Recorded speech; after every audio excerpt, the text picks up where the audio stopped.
Hi, I'm Norlander. I'm a recently retired research engineer, and I'm pursuing what was an out-of-control hobby, making innovative fly tying tools. Over the past 10 years, I've developed a truly revolutionary vise concept. Now it's improved to work even better. What makes this vise different? It doesn't simply turn or rotate. This vise will spin. Another tool that I've been working on for some time is a bobbin. We call this the automatic bobbin. It's a little different. We can pull it down, get it out of the way when we're tying materials onto the hook. Yet automatically this bobbin will return to the hook right where we need it. Together, we can use these tools to tie better flies faster. First, let's take a look at how we mount our Nor-vise. There are several options for mounting the Nor-vise. 1/4-inch bolts are furnished with the vise. These bolts come up through the bottom like so. A lot of folks with permanent benches will mount their vise directly on their table or bench. Another option for those that travel especially is this base case. These base cases provide us a place to store our vise as well as our fly tying tools, and we can mount our vise directly on top of it like so. Bolts come up through the bottom, screw into the vise as well as the thread post, and it's a great way to do it. Another option for mounting your Nor-vise is a simple piece of plywood. What I've used here is a cutout from a kitchen sink. Cabinet shops will often give you these. And what we've done is we've mounted the vise and the thread post about 16 inches apart. That can vary a little bit, but this works out real well. One of the things you might want to remember is that sometimes your Nor-vise locks and unlocks too easily. A real easy way to fix that is to remove the O-ring, the back of the arbor here, take the hub off, and put a little dubbing wax on the arbor itself right here. If you do this every once in a while is about 6 months, you'll find that your vise will stay locked in position real nicely. It kind of stiffens it up.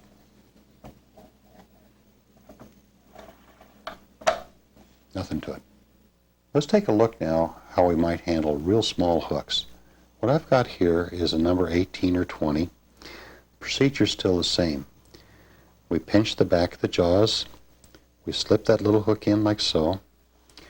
Okay, now we'll adjust this as far as it'll go till the back of the jaws close down. We're set for this size hook. Set the shank even with the top of the jaws, tighten it with the clamp wheel, and she's ready to go. Okay, let's go from this to a real large hook. First we'll loosen that up, pinch the jaws, take the hook out. We're going to open up the jaws a little bit so that we can hold this 5 or 6/0 stainless steel saltwater hook. Same procedure. Just set the hook in like so. We'll turn this as far as it'll go. Set the shank even with the top of the jaws. Now when you tighten it up with the clamp wheel, it'll hold it real firmly.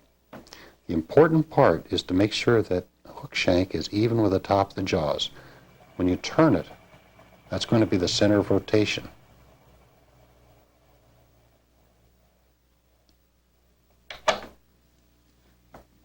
Okay, let's look at this one more time.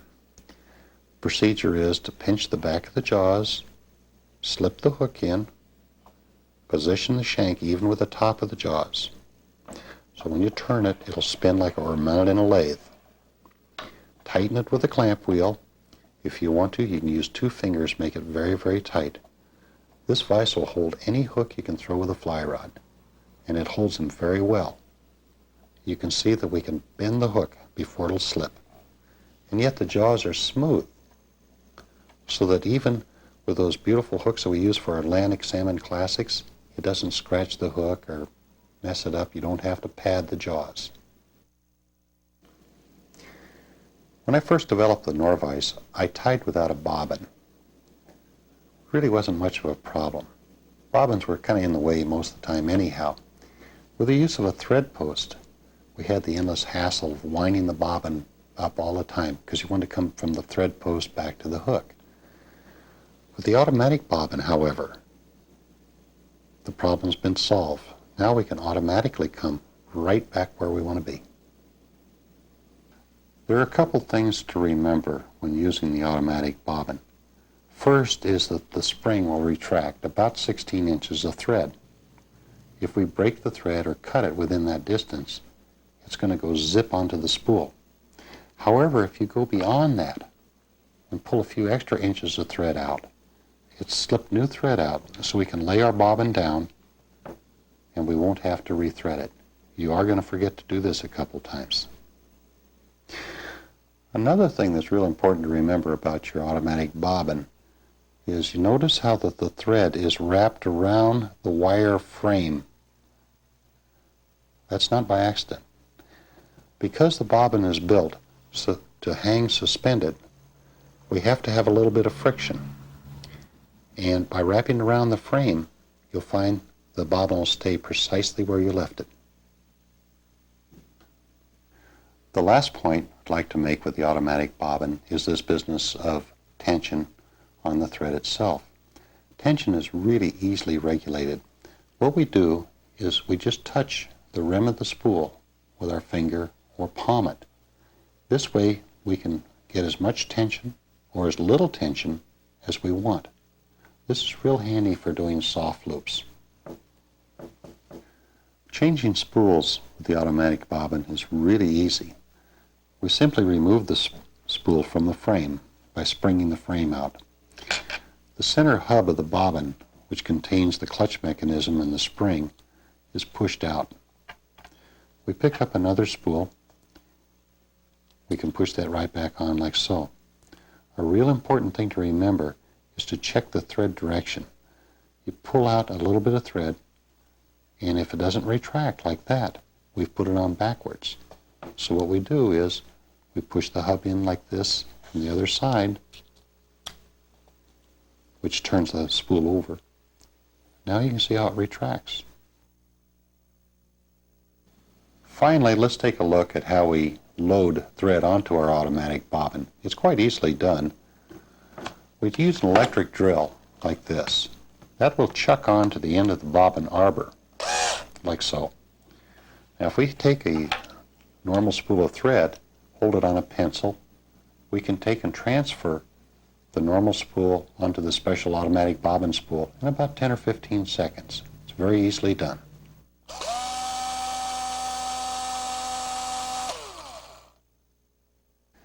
Okay, folks, now let's see how these tools will work together to tie butterflies faster. Perhaps the best way to understand the concept and the advantages of the Nor-vise and the automatic bobbin is to take a look at how we handle our thread.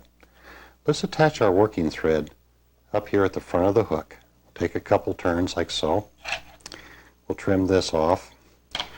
Now, normally if we're tying a fly, we start out with putting a thread base down to attach all our materials to. We can do it like this. This is the way you're doing it right now, likely, going around and around and around. It's much better to unlock the vise and turn the hook. We can turn the hook like so and just guide the thread on so it comes on very evenly and smoothly. When we get back to the end of the hook there where the point is, rather than cut the thread on the hook point, let's take and reach underneath with the bobbin. You see how it just rolls right up there? And you can just keep right on going. Otherwise, you can take and you can tie it on an angle like this, or you can hold this and weave it back and forth by turning the vise slowly. As you can see, there's a number of options. It really is neat. Let's go up to the front of the hook here. And for instance, if we were in a situation where we wanted to put in a half hitch, with the automatic bobbin, when you roll in your half hitch and you let the thread slide off your index finger, the bobbin pulls it through for you, like that. See how easy that is? Boom, it's done. When you're doing a whip finish, the same thing happens. We go around and around and around. When you let go, boom, it's done. Neat little tool. We're going to demonstrate some basic body materials. first mylar tinsel. Let's attach the tinsel to the hook, conventional manner, like so. Now we'll get the thread out of the way by hanging the bobbin over the thread post. Now normally we would cut this and go hand over hand. Here, however, we're going to turn the vise, and the vise will roll that onto the shank of the hook very, very smoothly and evenly. You can see how nicely that goes on there. We'll come back up to the front of the hook. That's all there is to it. And that's how we might have done a body on a streamer pattern, or perhaps a muddler. At this point you can trim it off and your tinsel body is finished. Isn't that beautiful? Now we'd like to take a look at how we would handle body materials such as chenille that are applied from the back of the hook working forward. We'll begin here getting our working thread onto the hook, and we'll trim this off. We're going to take a little piece of chenille. Again, you notice how we're working off of a large ball of chenille, and we'll catch the very end, tie it in, spiral our thread forward, put the bobbin out of the way again, and now rather than cut this and going hand over hand, we'll simply just roll it on like so with the vise. You can see what a perfect job that does. Couldn't be simpler. With some materials, such as yarn, we can do some really interesting things with a Nor-vise, like making tapered bodies. Here's an example of how we might do this. First, we'll attach our thread, like so, using a small piece of yarn here. Get the bobbin out of the way, and then we'll roll the vise, and we can start in the middle, go back and forth like this, and develop a beautifully tapered body, like so. Nothing to it. With some of the new materials, especially the plastics, you'll find that working with a Nor-vise is just great. Here's an example of why. First, let's start out by getting our working thread on there again. This particular plastic is very elastic. It's wonderful stuff. We can create a variety of effects with it. We'll attach that on there, get the bobbin out of the way. Now, by holding the material and turning the hook, we can keep the amount of tension on there very uniform. And when we roll that on the hook, you can see how it goes on very, very smoothly. See how nice that is? You can put a couple layers on there depending on how much bulk or how much color you want onto it. Okay, now using the same material, if we reduce the amount of tension on it, like this, and roll it on, you can see how we get a ribbed effect. You can go back and forth, get some very interesting effects this way. And this is possible because the vise, by turning the hook, allows us to keep uniform tension on the material itself. Isn't that neat? Working with lead wire for your weighted flies is no longer a hassle if you have a Nor-vise. This is the way I go about doing it. First, we're going to kick and cover the shank of the hook with our working thread. And we just roll on a layer of thread like so. Real easy to do. Place our bobbin over the thread post. This is lead wire working off of a spool. And if we push the end of the lead wire through the eye of the hook like this, now we can just roll it right on over that thread, like so. You get to the end of it, pull it off of there. You can cut this with your thumbnail, or you can use a pair of scissors. Then we come back with our working thread, like that, and you're ready to go. It's all done. Now let's take a look how we might combine these materials into a typical body for a fly. First, we're going to start out getting our working thread down here. We're going to lay down some thread like so. Let's make this a weighted fly. So we'll take our lead wire just like we did there a minute ago. Roll that on like so. Pull it off of here. Trim this with our thumb. We're going to run our thread over this lead now. When we do it that way, it locks it in place, so you don't have to worry about gluing it down. Next, let's take a little piece of this tinsel that we used before. This time we're going to use it for a rib. I'd like to show you one of the little features of a Nor-vise that are often not noticed. At the back of the vise, right here, you can see a small slot. We draw a ribbing material down through it like that, and it's a perfect material clip. Next, we're going to take a piece of chenille, like we were using before, and we'll attach that like so. We'll spiral our thread forward, place a bobbin over the thread post. That'll keep it out of the way. Now we unlock the vise and we roll our chenille on like this. We'll come in with our bobbin. See how handy this is? We can come in, catch our material, tie it off like so. This is where that half-inch thing will pop through there for you automatically.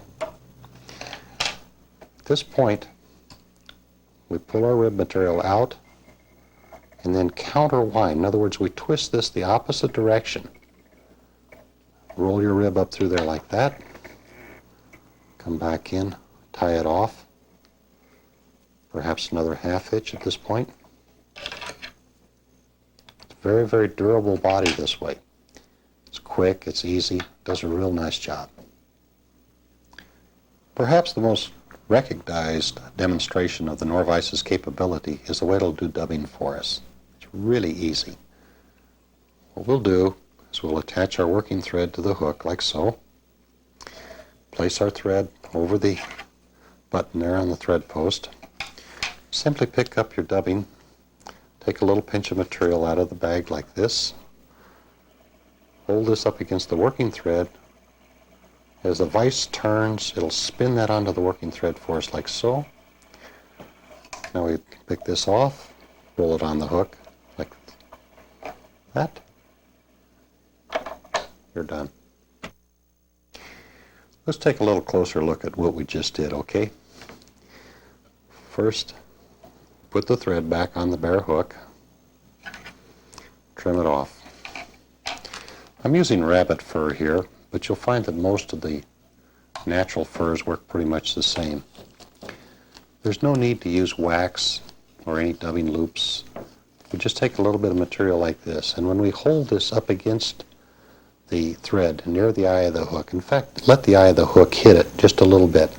What this will do, it'll capture a couple strands, and very carefully it'll pull that onto the working thread like this. Now as that's turning around the thread, just move your hand a little bit towards the thread post, and we're distributing that material onto the working thread.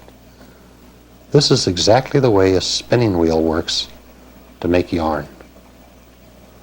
Isn't that neat? It's very, very easy to learn.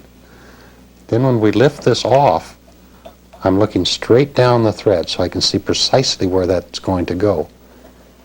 And we can just simply roll it onto the hook like this. You can go down, turn, come back up. It's just nothing to it.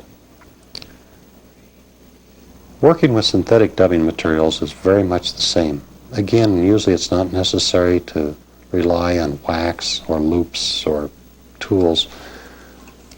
We simply attach the thread like we did before.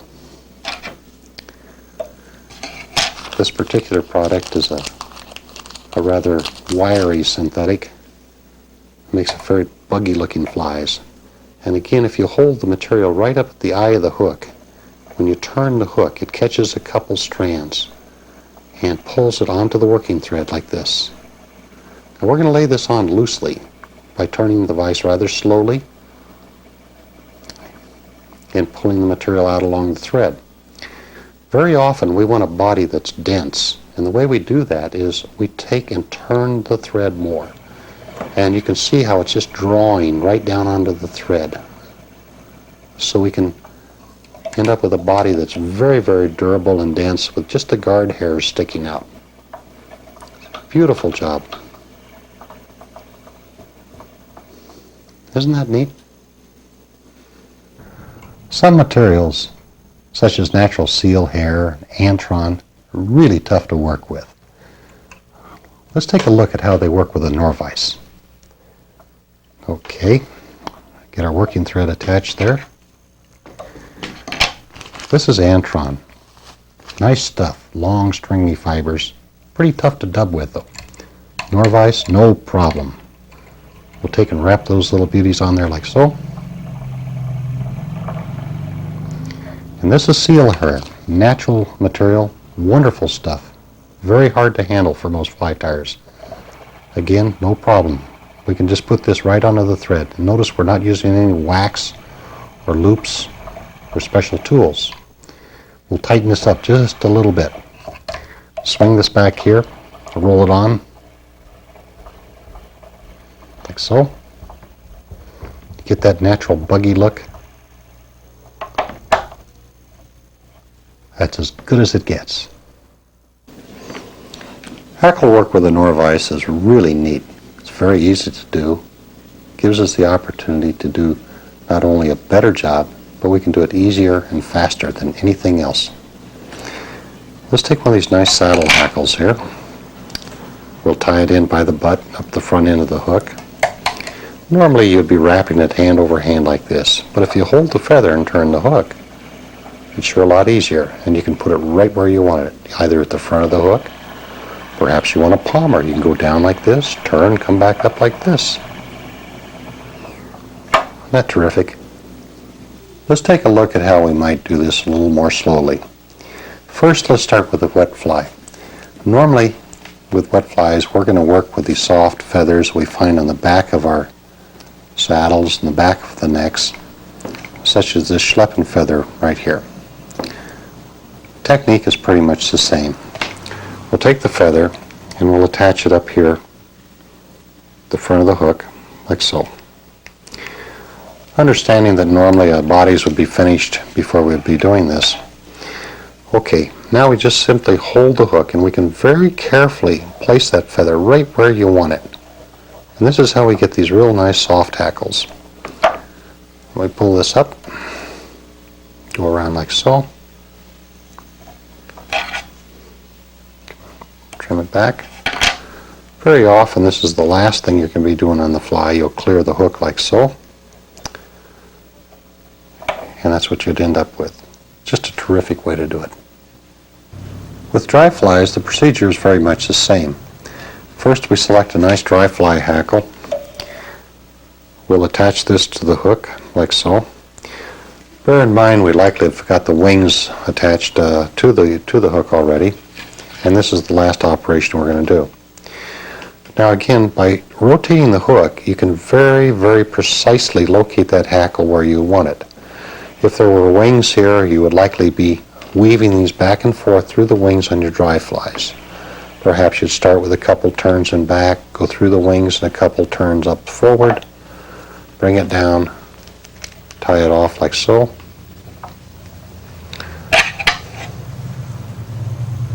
Trim it, and you'd be finished. It's really a nice way to do it.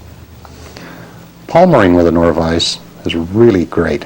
What we do here is take the same feather, a nice saddle here. We're going to tie it in by the tip at the back of the fly.